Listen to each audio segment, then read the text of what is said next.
Kidney সুস্থ রাখতে গেলে খাওয়া দাওয়ায় কি পরিবর্তন করা যাবে? যাদের ধরুন কিডনি খারাপও হয়নি বা কিডনি খারাপ হওয়ার মতো কোনো রোগও নেই, অনেকে এখন জিজ্ঞেস করে যে ডাক্তারবাবু আমি যদি এখন থেকেই খাওয়া দাওয়া কন্ট্রোল করি বা কী খেলে আমার কিডনির ওপর পরবর্তীকালে সমস্যা হওয়ার সম্ভাবনা কম।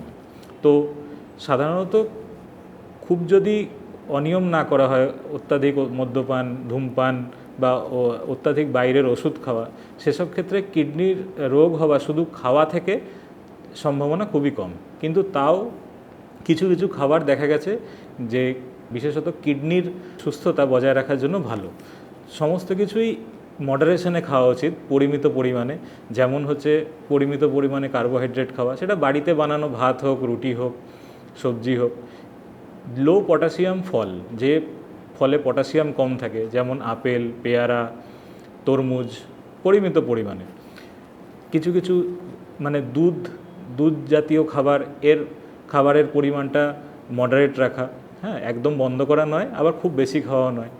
চতুর্থত হচ্ছে লবণ কম খাওয়া এবং বাইরের যে সফট ড্রিঙ্ক প্যাকেটজাত পদার্থ, যেগুলো প্যাকেট থেকে আমরা চানাচুর, চিপস এগুলো খাই, এই জিনিসগুলো অ্যাভয়েড করা। এইগুলো মোটামুটি একটা সুস্থ কিডনির জন্য সুস্থ ডায়েটের অঙ্গ হিসেবে আমরা ধরি।